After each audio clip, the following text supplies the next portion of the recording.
Hey, what's good, everybody? Welcome to another live session with the Hype Magazine. I am your editor-in-chief, Jerry Doby, and this evening, I have the great pleasure of having the man the world knows is Billy Billions. He is the mind behind the adoption and an NFT project that's amazing. The adoption is a comic book that is attached to an NFT. It's an amazing read, and I really appreciate you. So thanks for being with us, and you got your crew with us. So let's get some introductions in. Thank you, Jerry. Thank you for having us. I would like to introduce Yami, which is a concept lead artist for the project itself.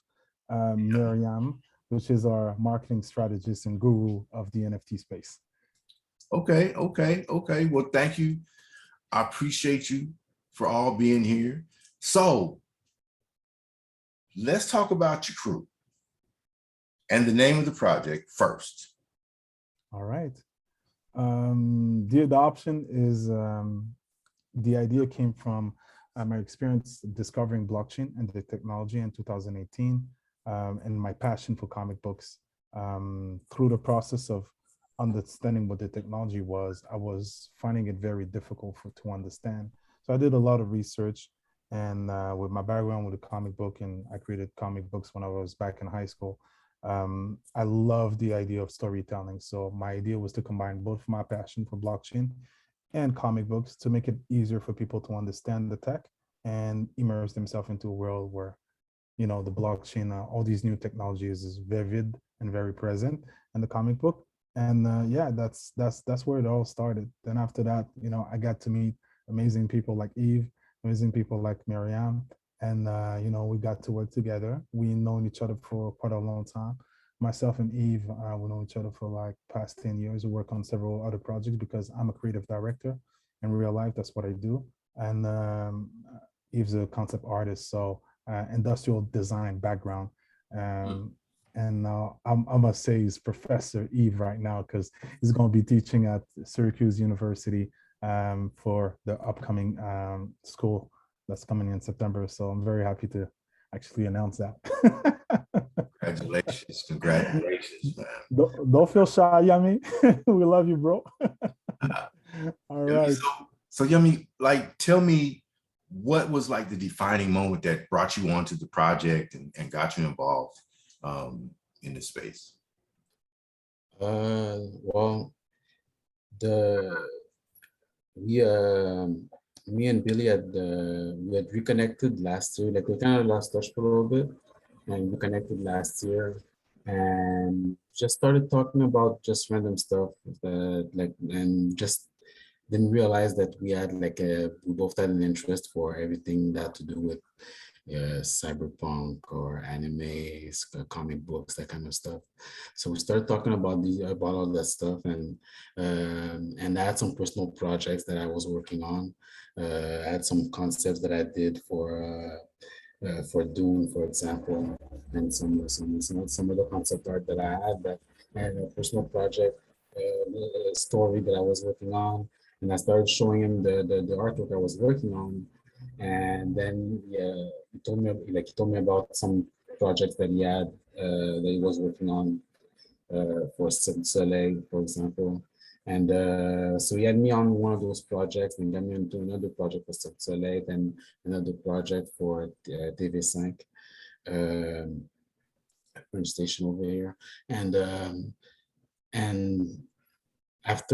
those projects went very well, and we already knew that we had a good connection, and essentially started telling me about CryptoGangClash, and told me about the concept, and then so it was connecting everything that we were talking about that we liked, and I started doing some concept art for the project, and it's been on ever since. Okay, Dr. Miriam, what was your defining moment that brought you on? So yeah, I met Billy because we both were part of NPOs that help the Black community. So mine did scholarships and small business grants for Black entrepreneurs and Black students, and his was doing, digital transformation for Black, entrepreneurs. And we met when he was talking to me about a project like helping people buy Black, you know, in an ecosystem. And as we were working on that and talking about gamification of that and stuff like that, he started telling me about the adoption and, you know, NFTs, because this was last year in March, and I had already sort of dove headfirst into NFTs, and he told me that he was going to launch the adoption and the covers for the adoption as NFTs, right? So we started actually working together a little bit on that, you know, looking at how we were going to promote that and what we were going to do. And then when, you know, he decided he wanted to take it further and, you know, like craft a participative comic book universe beyond, you know, the story of the adoption, we started thinking about different ways we could do that. And for me, it's a really rich story. And I've been in this space for a long time. I'm a holder of a lot of the big marquee projects, but there's zero diversity in the space. It's a very homogenous, you know, country clubbish like sort of space. And I think that it needs a little bit more grit. It needs a little bit more something. So I was really, really happy to be able to participate and contribute on this project.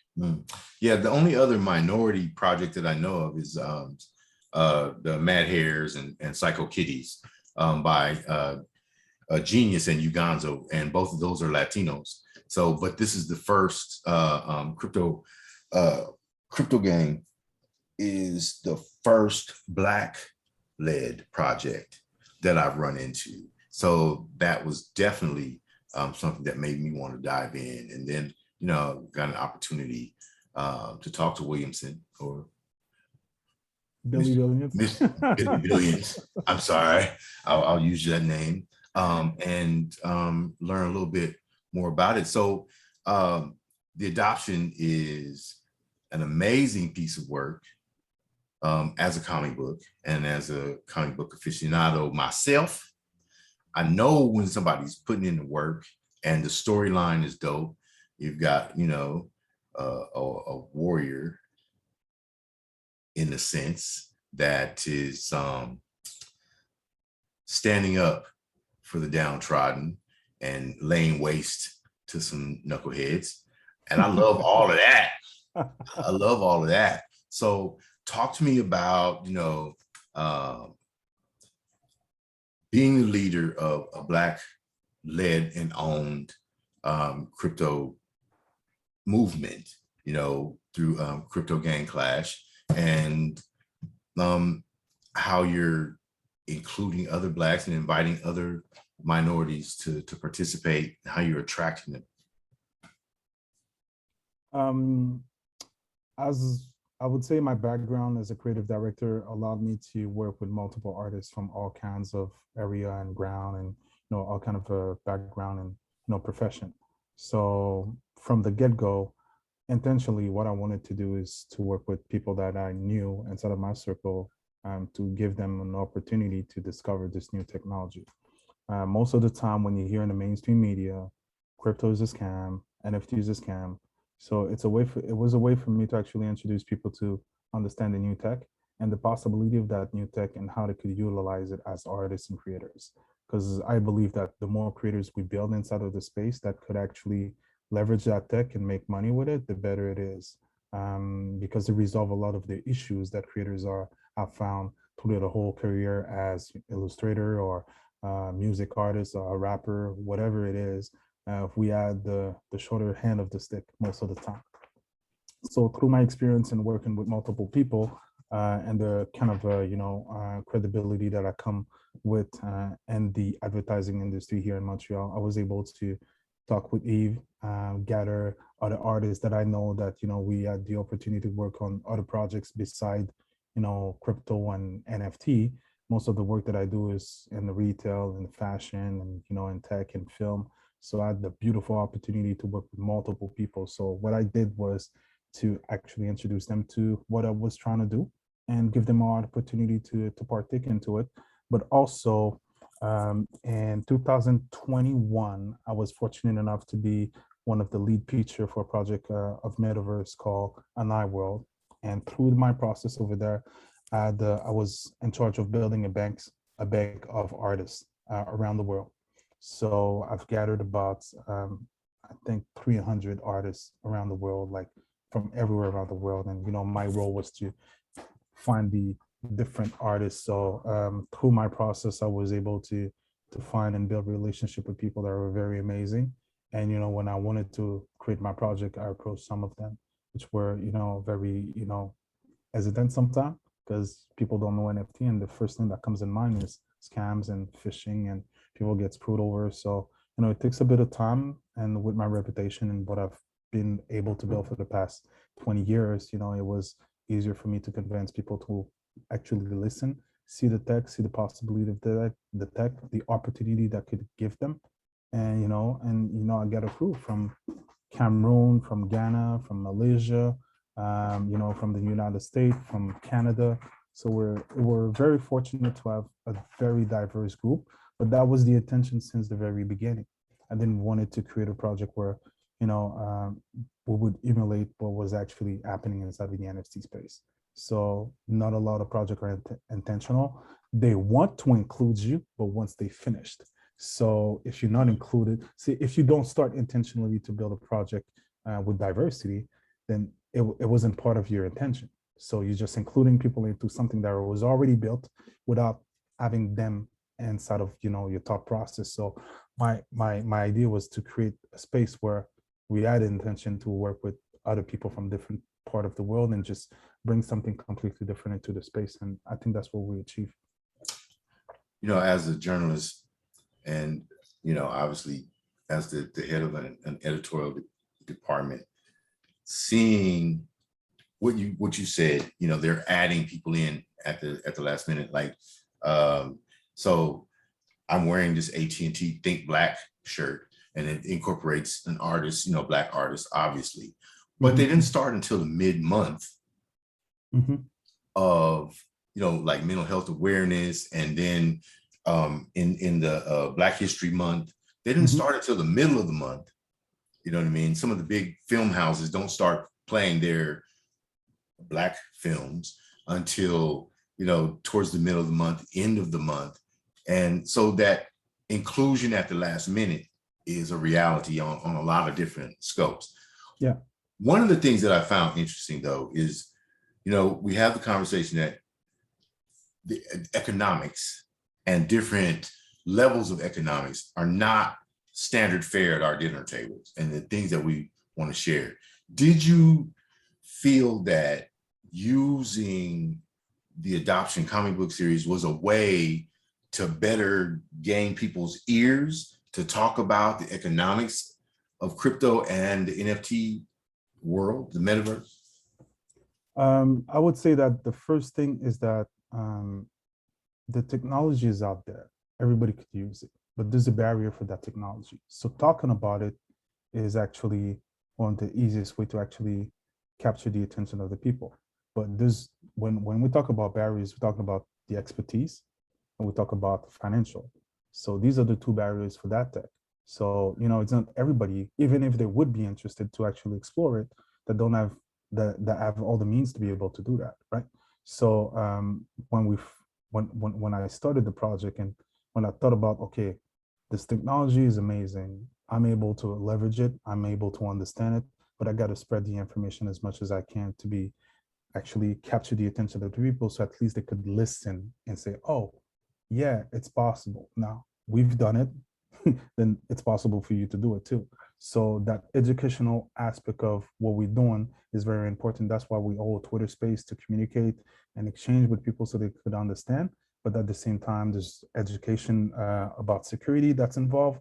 There's so many layers before you could actually tell people, okay, use that tech and make sure that, you leverage it and, use that entrepreneurial route to be able to build wealth, right? But it's not that easy, because if you don't have the means, it's very difficult and it's gated already. So, it's not everybody that's able to get in.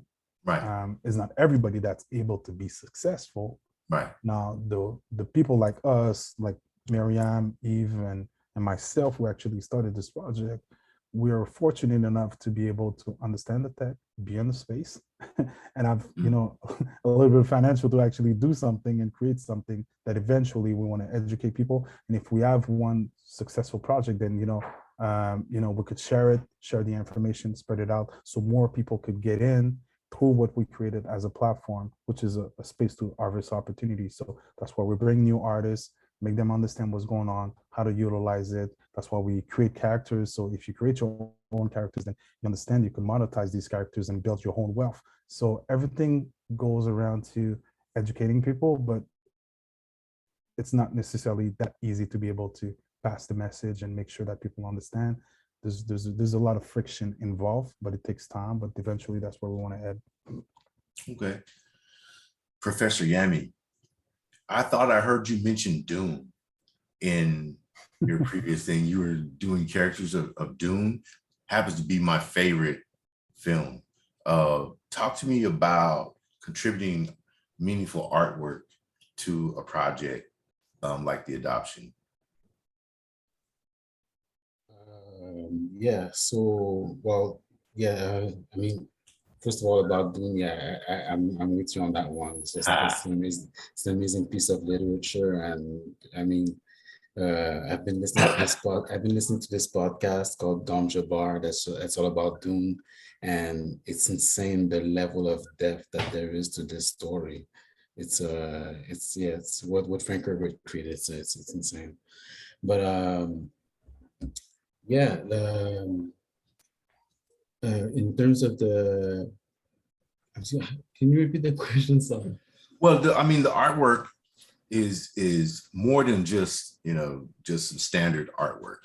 There's some metaphors in the artwork that you've dropped that, maybe a hip hop head might go, oh, I see what they're doing there. I see what they're doing there. Aside from the words that are printed on the page, the artwork speaks. So how did you bring it to life and embed those metaphors inside the artwork that make people like lean forward and really dig in?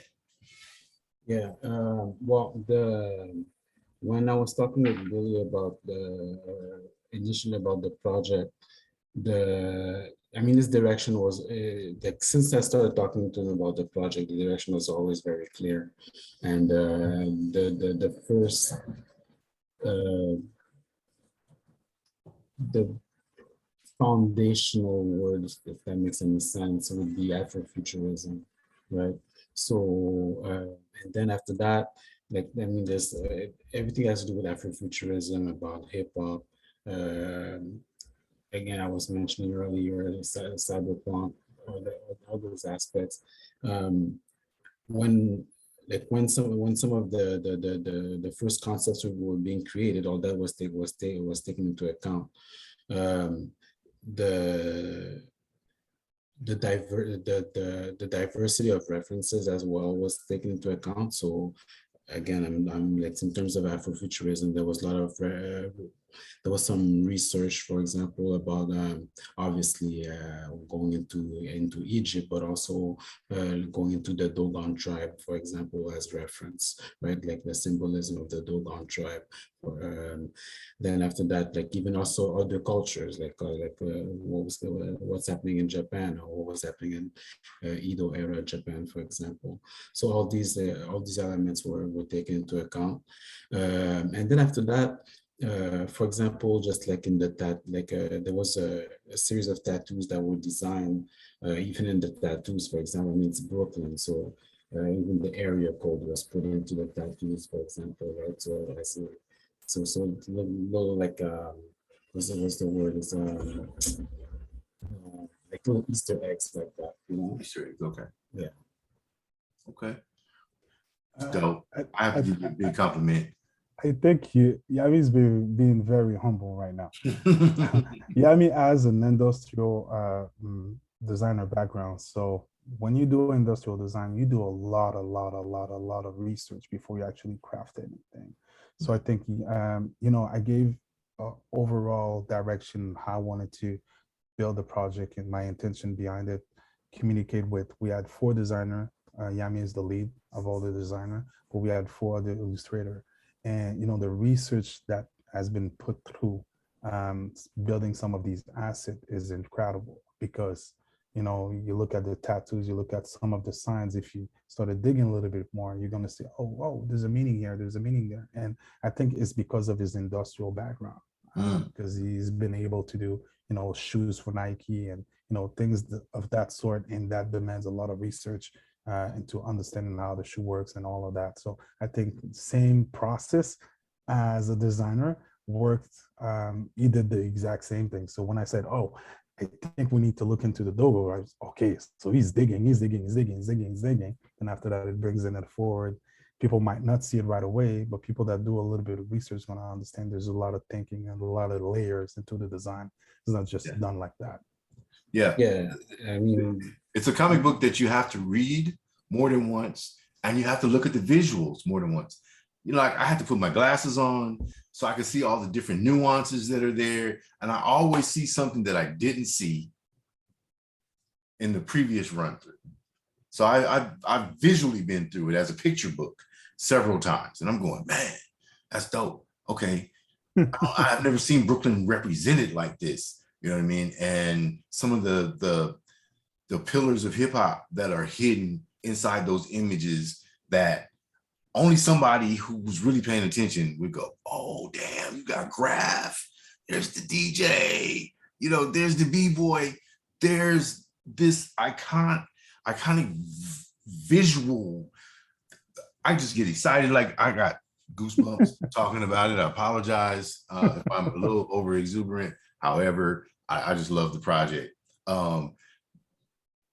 Miriam, how, you're the marketing strategist. How did you plan out a strategy to differentiate the adoption project from other NFT projects? So, I mean, the adoption was always a very unique project just in its inception.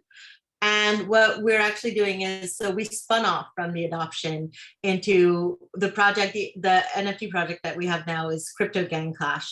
Right. And that is because we wanted to be able to utilize the story canvas that was built with the adoption comic book and stay in that world. But then in the adoption comic book, we have institutions and we have gangs.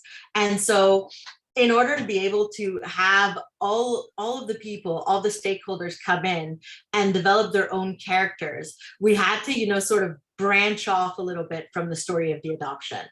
So as we built CryptoGangClash, for me, what was really important is that we give life to the gangs, that each gang has its own very, very distinct identity, and that we be able to flesh them out more than you can do in the comic book.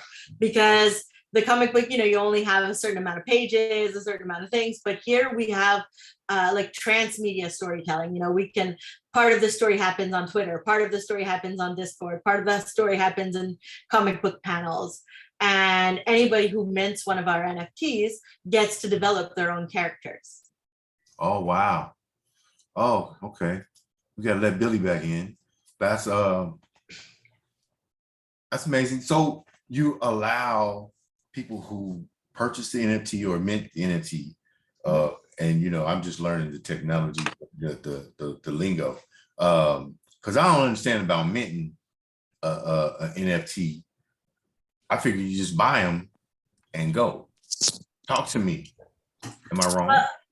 So there's different stages, right? Okay. So if you want to buy an NFT on a secondary market like OpenSea or Rarible or something, you can just go and just buy an NFT that's already been minted. So minting is like the process of sort of bringing into existence this, you know, piece of you know, code, and it's where it gets its unique address and identifier, like that puts it on the blockchain. Okay. So before it's minted, it doesn't really exist.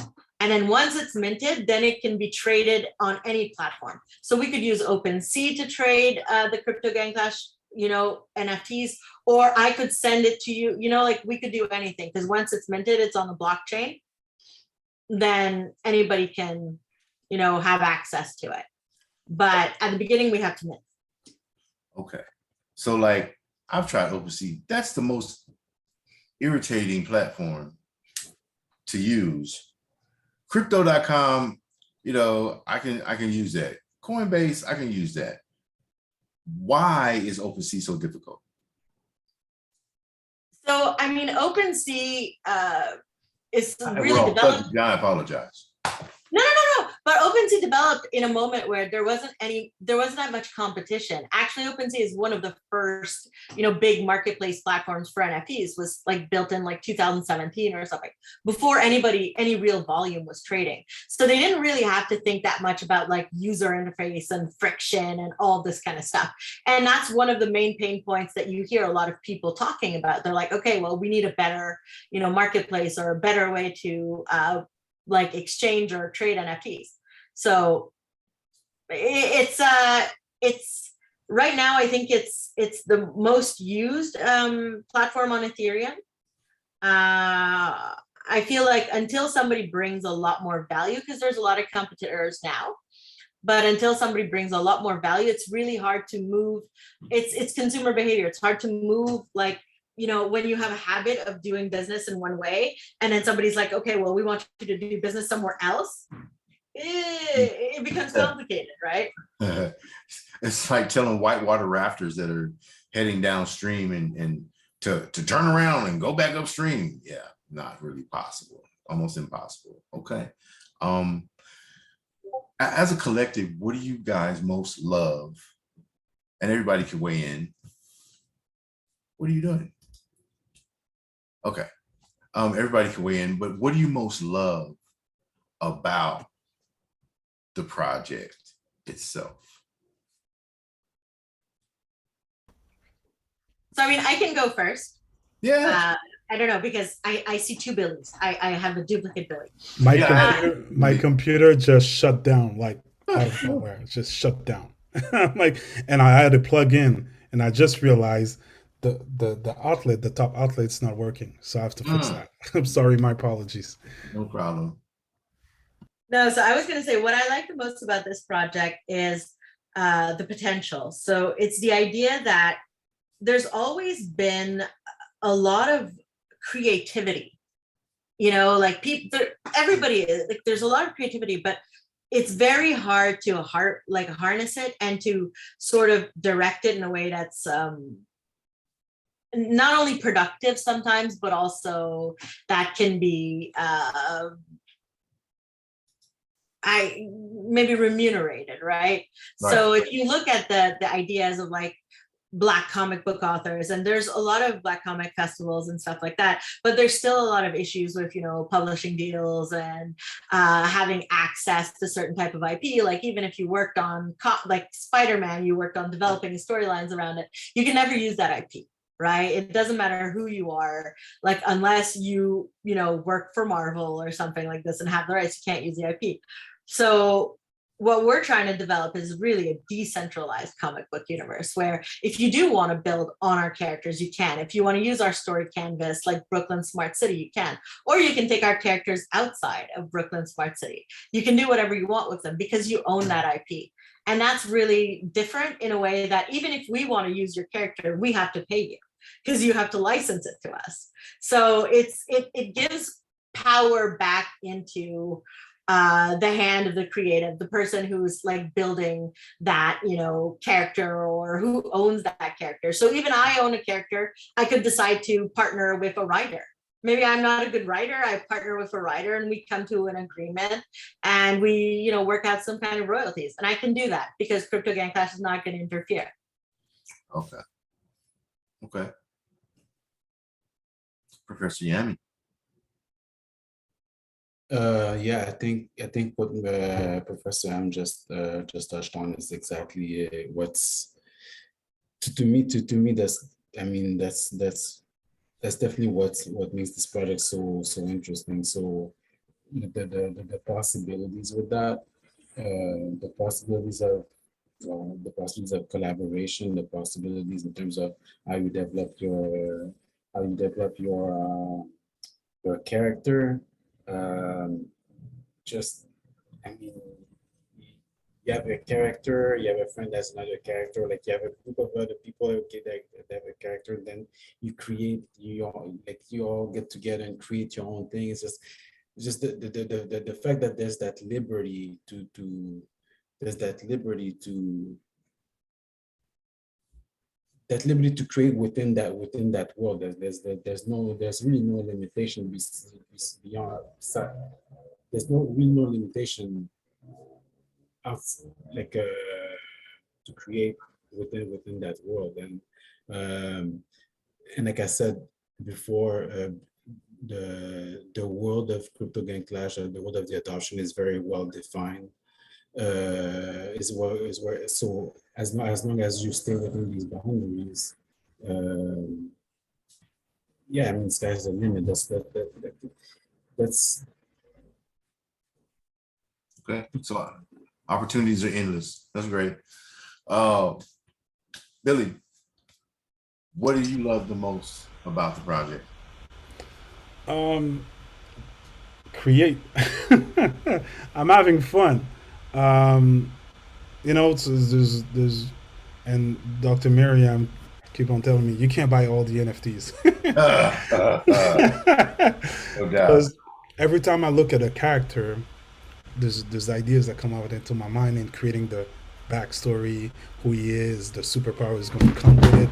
So there's a whole bunch of different things that makes it super interesting for me to actually trying to create these characters. And when I started writing and building their backstory, and I'm like, okay, I know Miriam as a character, let me build my story so I could show it to Miriam and she could up it into my series. And the technology just gives you the possibility to be able to trust each other, which means Miriam doesn't have to worry about me taking her money. She's gonna be, yo, let's put that on the smart contract. Whenever it splits, the smart contract does its work, everybody get paid. So that, I think it's just makes it easier, especially for us in the Black community, as we have a lot of issue about trust. And that platform, or whatever the technology is behind it, and CryptoGangClash gives you the endless possibility to work with anybody around the world. It could be a writer, it could be an illustrator, it could be a 2D artist, 3D artist, animator, no matter what it is. Then if everything is written down inside of a smart contract, everybody has their fair share of what's going to come out of that. But for me, where I have the most fun is creating these characters, writing stories, and just bring them to life. Because in NFT right now, the use case we've seen a lot is that people just go, they purchase the NFT, then after that they put it on social media, but that's it, right? They put it on social media and, oh, I got a Bored Ape, boom, that's it. I got the cloud, people like me, blah blah blah. I could say things and people are gonna dig whatever I'm saying. But now we not only want you to be able to utilize social media, you could utilize social media to create your character, making it more in depth, making it more immersive experience, so people could follow your tweet, and your tweet is part of your storyline. You know what I mean? So it's so interesting, the tech and what we could do with it, and the fact that we could create stories that we come up with, stories that are not written for us. That's where I see the power. That's why I'm having fun. So if I'm looking at all of these people that actually had no voice, and they could actually project themselves inside of a world where they could create their own stories and be able to monetize these stories, is amazing. So the tech allows us to do that. It's not easy for everybody to be able to have access to that tech, but we do. We created this world, so all you have to do is get that NFT and you have access to that tech. Because normally you would need a blockchain developer, you would you would need an expertise to actually help you out build these things, but we give you the 12,000 characters where you could actually pick that character and grow with it and bring it to life, and write your stories and just be part of a community that could actually help you out and build with other people that have the same interest and desire to create something with you. So that's where I have the most fun. And when I see people connecting and having fun inside of a Discord, discussing, oh, this is my story, I like this, blah blah, do you want to help me with this? It makes me so happy. So in a basic, in a microcosmic way, you're building a community, um, you know, of people from around the globe who are immersing themselves in the story, and you're the hub with all these tentacles or spokes going out that are bringing these together, and that's power. I love the fact that um, they're not even paying attention to how powerful of a movement you're creating with Crypto Clash Gang. Oh my God. Anyway, it is CGC. CGC. CGC. Uh, CGC. it's amazing. I love what you're doing. I want us to stay in contact, and maybe we could do this as a series, because I understand, each one is a volume with 24, 26 tomes in it. And so Yeah, there's really a lot to talk about as it develops. Um, unfortunately, Zoom is limiting us as far as we can go with this conversation. But I would love to maybe make it a series. Maybe we do something once a month, just to cover the developments and the progress of the project, absolutely. and we make sure that we keep it in front of their faces. I would love that. It's for us. Has been a pleasure to talk to you. We had a beautiful conversation already, and I think that recurrent it actually would help the project itself to spread it out, but to educate people about what we're doing. And we have space where we talk about security because a lot of people get into the space, but they don't understand self custody is very important. So we have this space where we educate people. We have this space where we talk about culture. We have music playing. We got a DJ mixing for us in Twitter space. So we have fun. We want people to have fun, understand the tech. It's entertainment, comic, but we could learn so much from it. And if we understand the tech and we could leverage it, then it makes it even a more powerful tool for us as a Black community to utilize and make sure that we could leave a legacy with an NFT, right? If Billy Billions is worth $1 million and she has my daughter has my NFT, well, she got that. You know what I mean? Okay, so last session. This is part 2 of our May 27th session with Billy Billions, Professor Yami, and Dr. Miriam. And we're talking about the adoption, which is a comic book based NFT series, and also the CryptoGangClash community, which these people have started and are so splendidly spreading across the globe. So thank you and welcome back. I appreciate your patience with the tech difficulties and the time. 40 minutes went by fast. Yeah. It does that when you're having an interesting conversation. I learned so much. So at the end, we were talking about legacy, and you were talking about your daughter, when you pass, having access or ownership of your NFT. So if you want to pick off in that thought.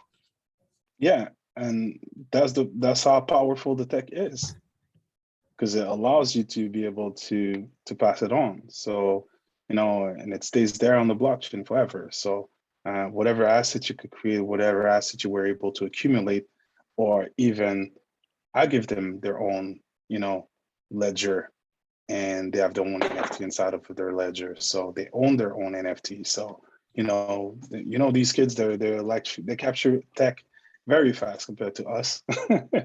I'm still having these difficulties with Discord, but again, the idea is that we could share it, and we could share it and could build wealth. I think it's a beautiful tool to build wealth, and it's probably one of the reasons why there's not a lot of black people inside of that tech, because where wealth is, we don't want to see black people a lot. So that's why we have to educate our people, understand the tech, be able to utilize it. If the ones that are able to build anything with it, they should be able to educate others about it and offer them a space where they could have this opportunity. So that's exactly what we're building. The adoption is the main story. That's the world building that we did.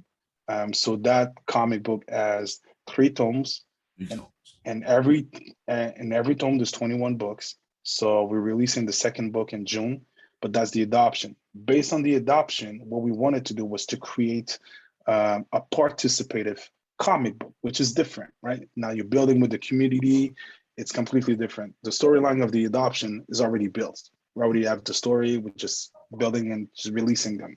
But for CryptoGangClash, we have something that we want to build with the community. So it allows people to participate, to get involved, immerse themselves, create their own characters, and be part of that decentralized comic book universe that we want to create. And that gives you more opportunity in terms of, monetizing your own characters and owning your characters. Like Miriam was saying a little bit earlier, if you happen to know a writer and a 3D animator, and you strike a partnership with them and they create their own animated series, then your character has his own animated series.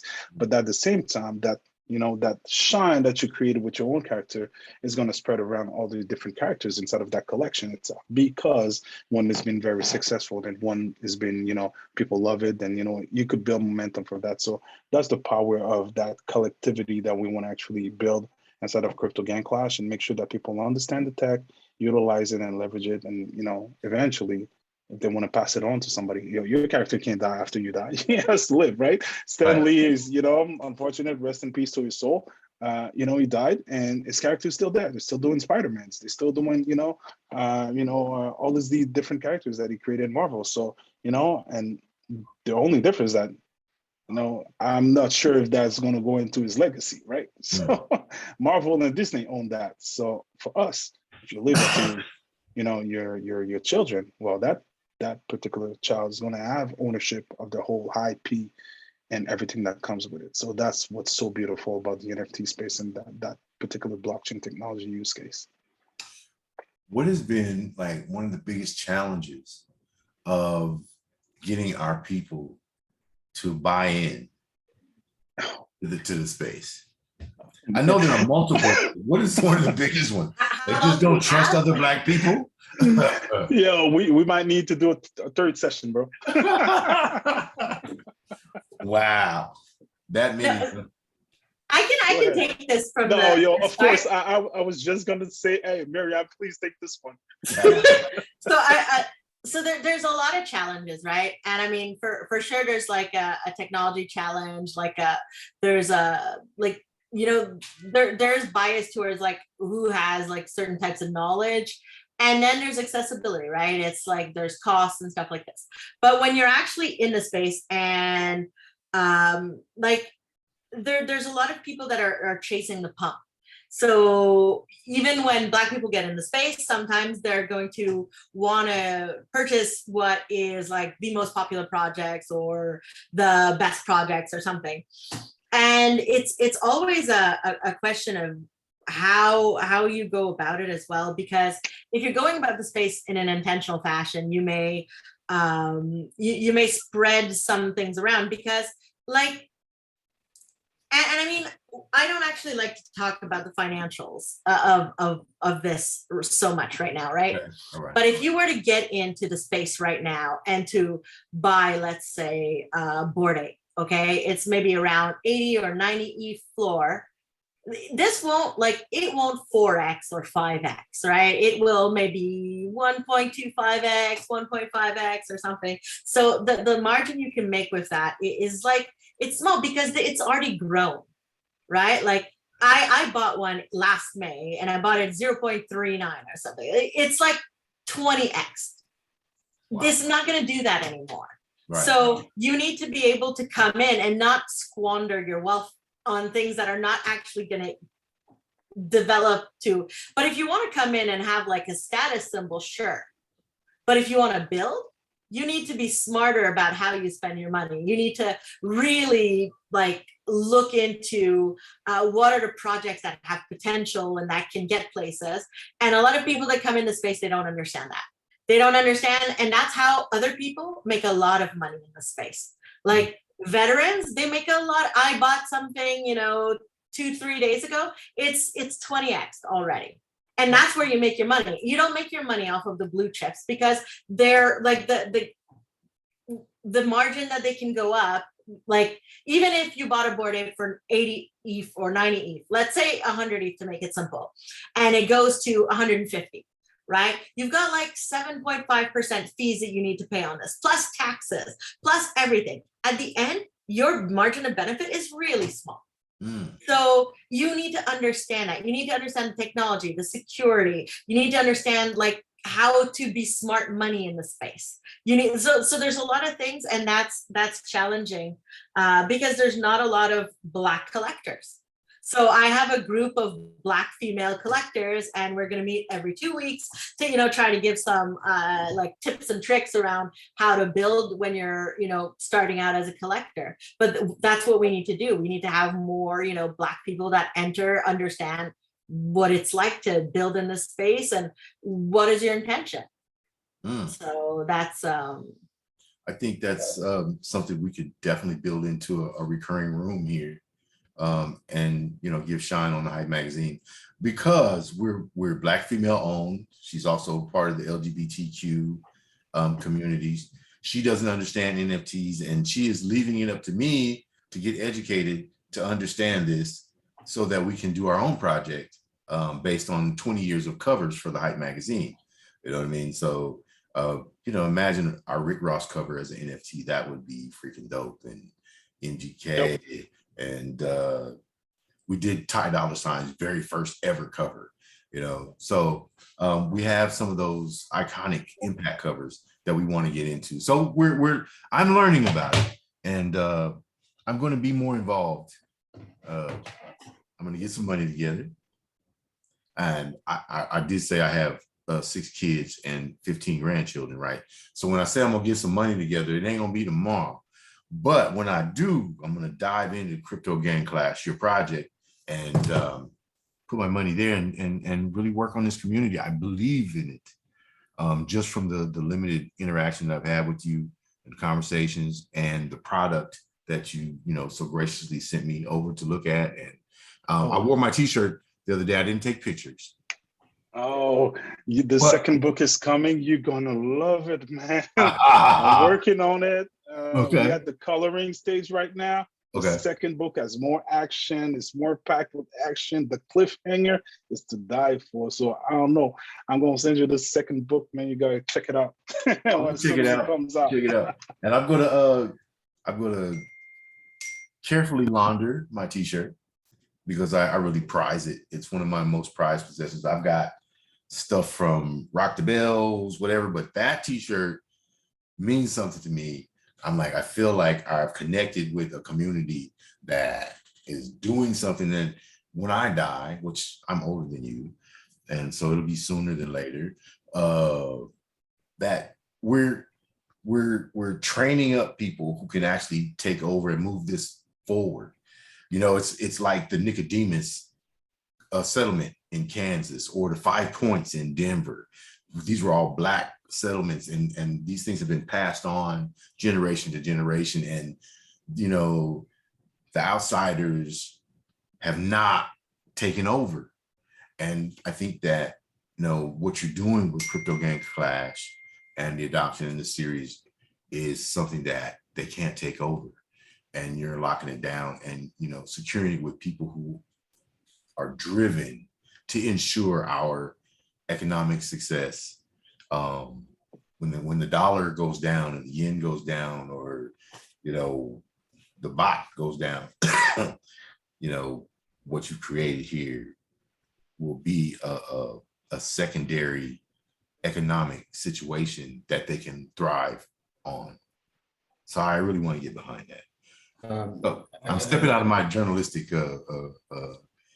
realm, but go ahead. I just wanted to add, like, in terms of anything monetary, and there's a word that Billy said earlier that has to do with trust.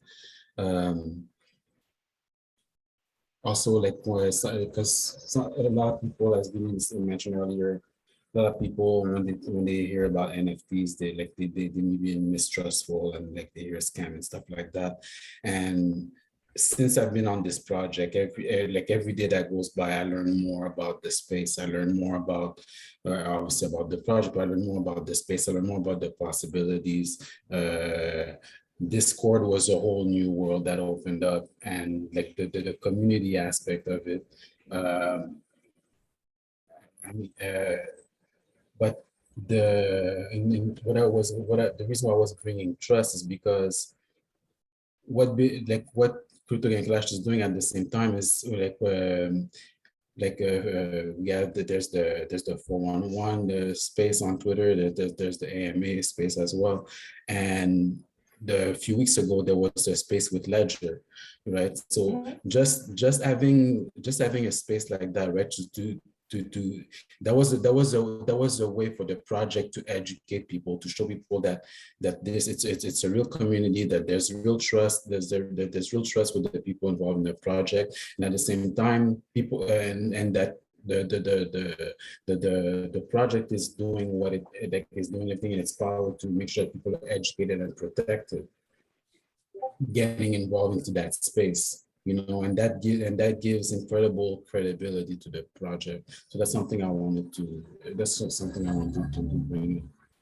Yes, and that's also part of our DNA, it's part of our mandate, that to a degree, like even if you look at the adoption in the back of the book, right, there's like resources to get educated around cryptocurrencies and this kind of thing. And us, as we develop, like even now we have like weekly puzzles that are sort of training for people who want to, participate in our, heists, which are puzzles and stuff like this.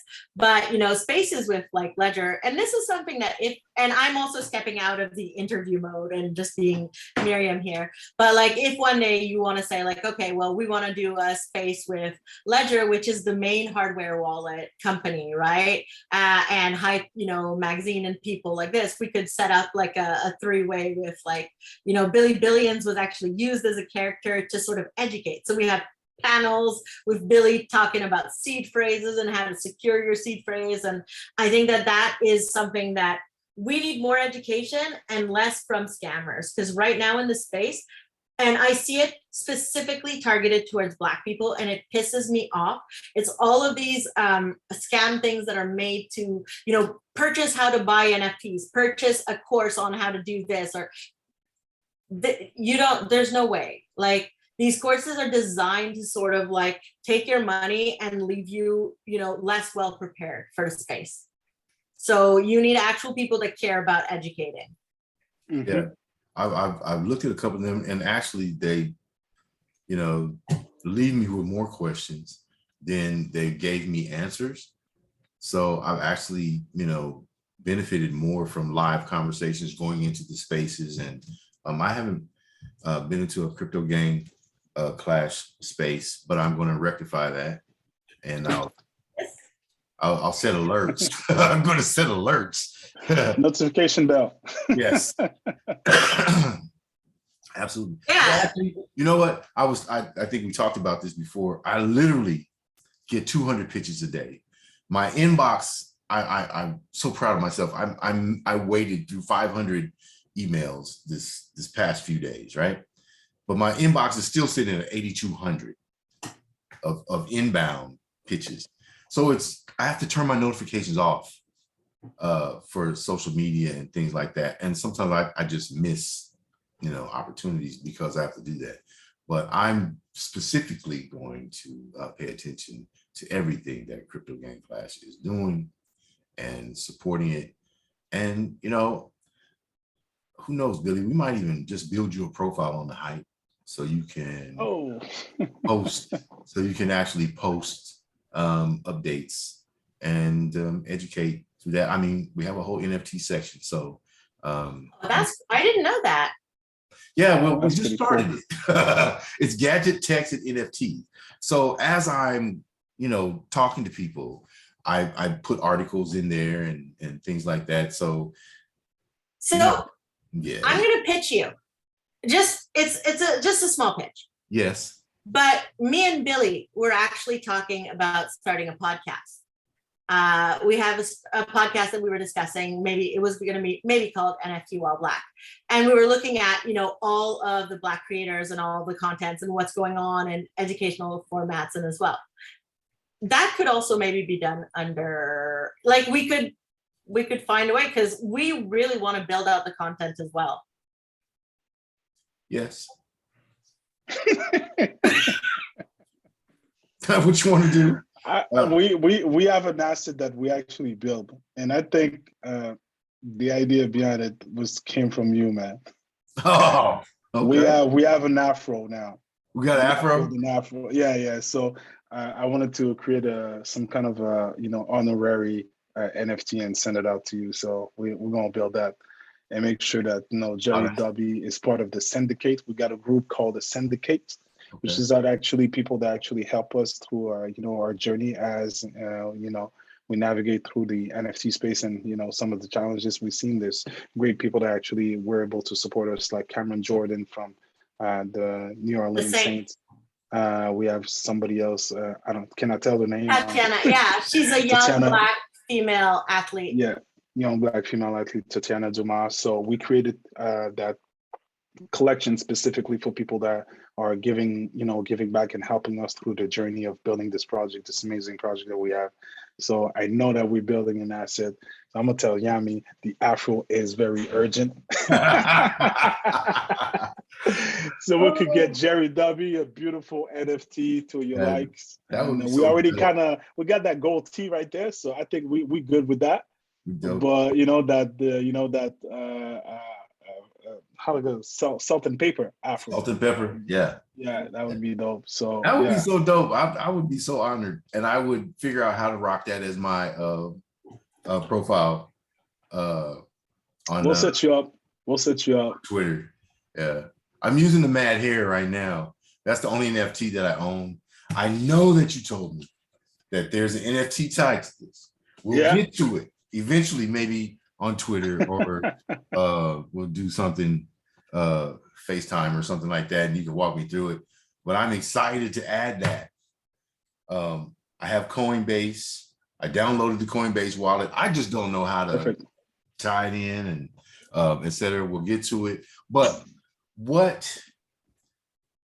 the second book is coming out, and that's still going to be part of the adoption series, right? Yeah, that's the adoption series. So the comic book for the adoption series coming out.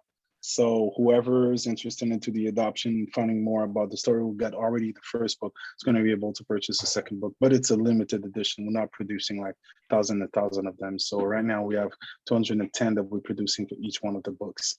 So whoever gets it is going to be very lucky. Very lucky. Hey guys, you can find out more about CryptoGangClash and the comic book series, everything they've got going on, through the adoption.io, and go to CryptoGangClash.net for the website. And look, these are amazing people. They put it together. It's actually CryptoGangClash.com leads you to the website, and CryptoGangClash.net leads you to the Discord channel. It's two different addresses. See, all of that's not in your bio. I thought I was doing something right. My apologies.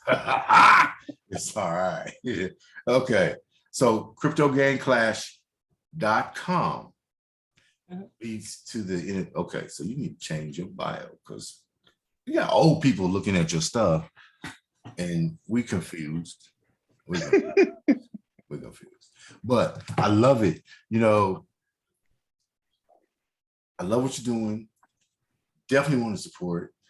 And I am going to commit to actually giving you a profile on the Hype magazine because I want you to tell the stories and keep them updated. And we want it to be about CryptoGangClash. We're a Black-owned company, Black female-owned company, and we care about the next generations. And I think that what you're doing is, my dad said, I'm not leaving you shit.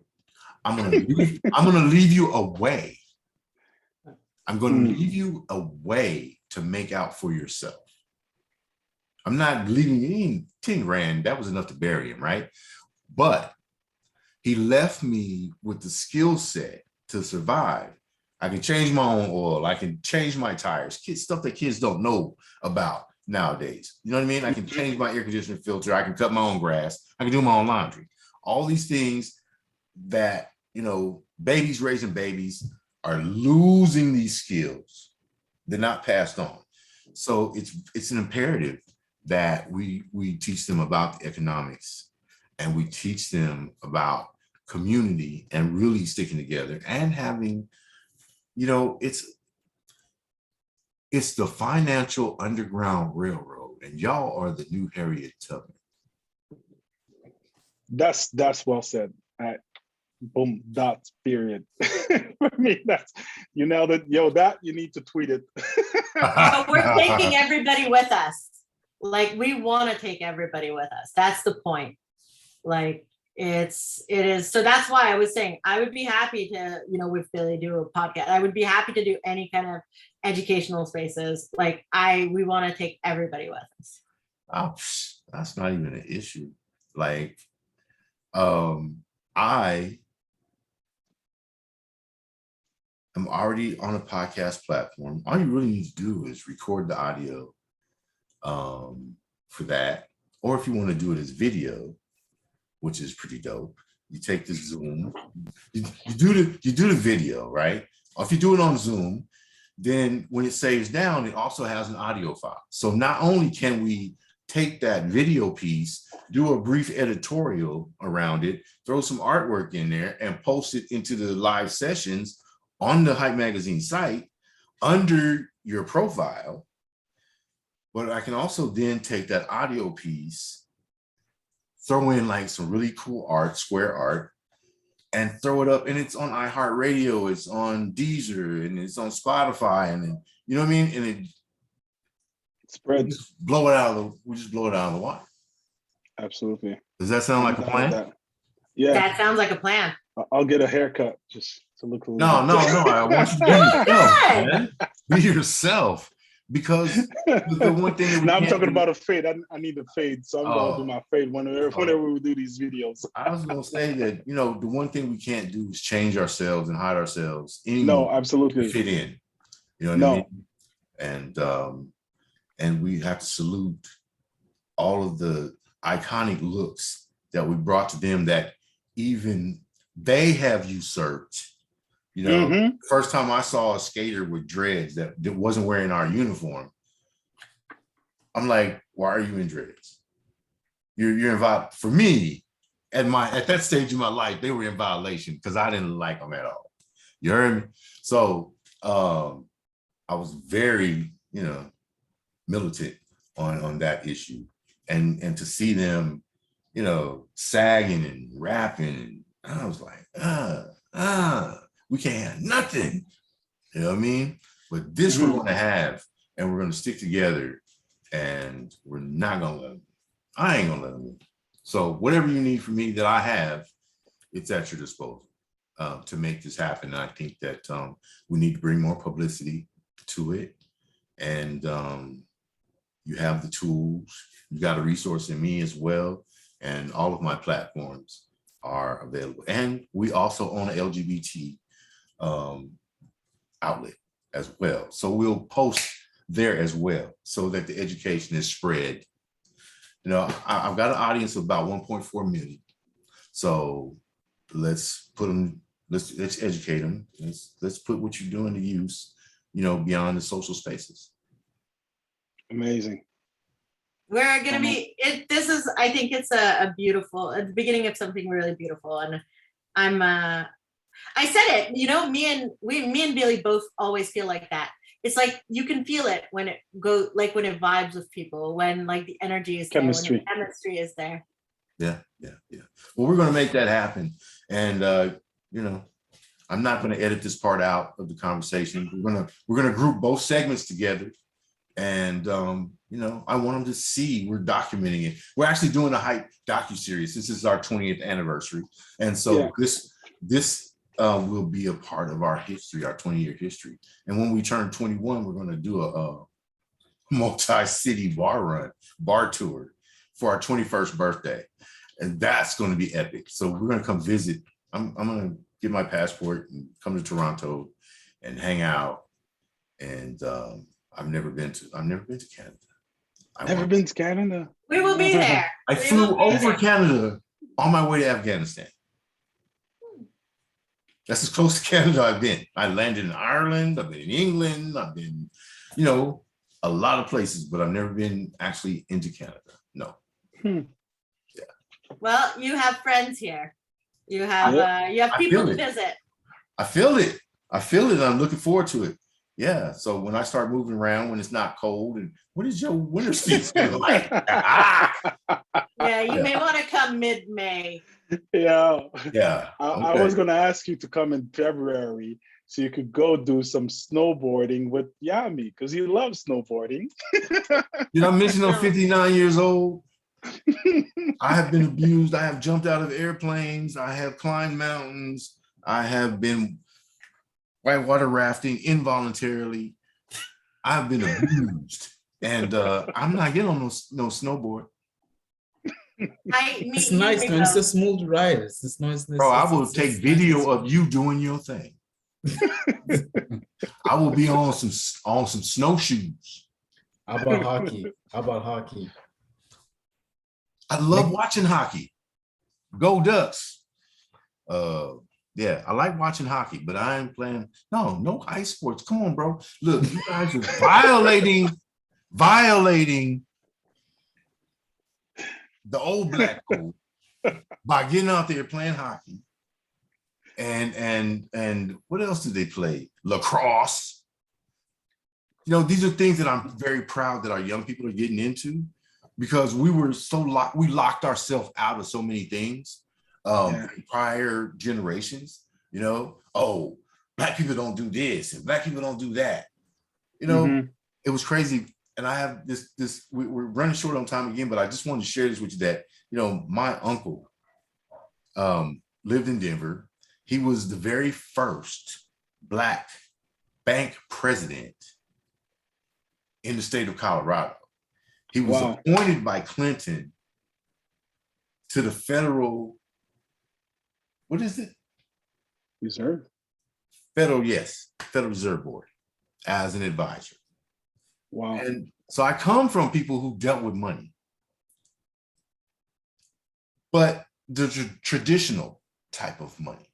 So now I'm falling in with a new family who is dealing in the metaverse and the crypto verse, and it's a new dynamic that, you know, people just we have to maximize on it. And I want to see something concrete happen, you know, before I get out of here, that I can show my daughter and say, this is how you do it. Here's A to Z, here's the benchmarks you got to hit in between, and you're straight. Feel me? Mm-hmm. Yeah, I feel you. The skill set, definitely. they have to have them. They have to have, it's our responsibility to pass it on. So, man, if there's anything y'all wanted to cover, we got 7 minutes. Anything you wanted to cover that I may have neglected, because we have gotten on some sidetracks that are beautiful. I was like, oh, this is going to be in the video. No, I just, we're really happy to be working on this project. We're happy to be bringing diversity into the space. We're happy to be doing a project that is creative and that productive at the same time. And we're hoping that, you know, some of these characters get picked up by Netflix, or, you know, some of these characters end up being in video games. And that's why it's the beauty of owning that IP, right? And really, this is where we want to take this. And anybody who has one of these, like if we do make a series with Netflix, we have to, like, even, it's the funniest thing, right? Because I keep telling Billy to stop buying our NFTs, because once we minted them and they belong to other people, it's like his babies, and he's seeing them, and every time they go up for sale, he's like, you know, going and buying them. But that's the beauty of the thing. Even if we own, like, you know, the canvas, the story canvas, we don't own these characters. So even if we want them, we have to buy them or we have to license them. So it's like, this is entirely in the hands of the person who buys it and who mints it. And that's a very strong thing, because like we're seeing it with the Bored Apes, with people like owning NFTs that are basically almost generational wealth, right? Like they're giving, you know, hundreds of thousands of dollars in certain kinds of dividends, types of dividends or something like this. And so you get to a point where you think, okay, but who can play in that back? Like who gets a chance, right? And so if we build one ourselves, if we build something and it's cool and it's fun and it's got different types of, it's the sky's the limit. And I really, really believe that. So I think that there's a lot of possibilities, but we just have to seize it. We have to start and run with it, and we have to collaborate. So I love this conversation, and I thank you so much for it. Man, I'm honored. You don't have any idea. I'm honored to be led into this circle.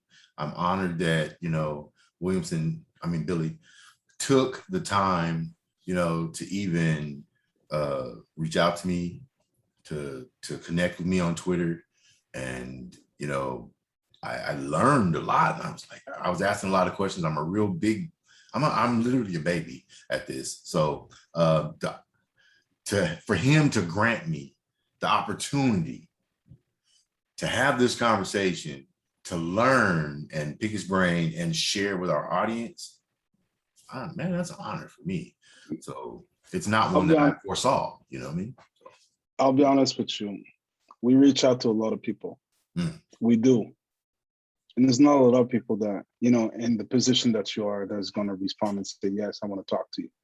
You know, and I think that's one of the, you know, the space has allowed us to be able to communicate and talk with people that we never thought we would. Because some of them have that authenticity of just being amazing human beings, and they want to create and collaborate, and they want to have fun, and they want to learn. So we hit on a lot of doors, and a lot of doors are closed and people not even answering. But Cameron Jordan just answered the door for us, and we were like amazed. Oh my God, he's a football player. He won 6 Pro Bowl. He's huge, he's big, and you know what I mean? And we were just having normal conversation. It's just so you know, some people are great people, great. And I keep on saying it's the universe, make everything happens for a reason. So, you know, we got to connect with you. I'm like, okay, it's gonna be a long shot. But let me send a message to Jerry. And Jerry just happened to answer, and you're an amazing person. So I'm like, oh, the universe listens, right? So like, it's just, Miriam was saying that earlier, that chemistry, we feel the vibe, we feel the energy, and just like, it's meant to be. So I think like this project has had the beautiful opportunity to meet amazing people that actually opened the door and welcomed us and want to work with us and collaborate. And we're very grateful about that. And that's why it's mutual, you know, the same way that you see, like, I'm granting you access to this world. Well, I mean, like, I'm you granting us access to your world, and we are being invited, and we want to collaborate, and we salute what you're doing for the community. You guys been around for a very long time. So 20 years is not 2 days, right? So, you know, you got to look into this and, you know, build. I also see, you know, there might be Hype Magazine in 2042. Oh yeah, why not? We gotta make that happen. Come on. What? Yeah. Oh yeah. Oh yeah. Like, yeah, me and Billy are gonna spitball something, and we'll make this happen. Yeah. Yeah, we got plenty of stories to tell, man. And the tech allows us to tell our story, and that story cannot be modified anymore. For so long, we've been told who we are, how we do, people falsify our history. But the fact that technology allows us to be able to tell a story, and you can't change it no more. We could see who created that story. We could see where it came from, and we could see who was the builder of these stories. So the blockchain allows us to be able to, you know, put that thing on the lockdown, and, you know, that legacy we're gonna leave, you can't change it no more. Yeah. They'll know Billy Billion started CryptoGangClash in 2021. They made a comic book. They'll know it because it's embedded. You know, you can't change that. So, you know, that's how beautiful the tech is. And when we understand that, then for any creators, anybody that wants to build wealth on a long term and leave a legacy, is the perfect tech to be able to do so. So we just got to learn it, educate our people, understand it, and leverage it, because we behind. we gotta get ahead of this tech. And CryptoGangClash is gonna be one way to do that. And we invite people to come in.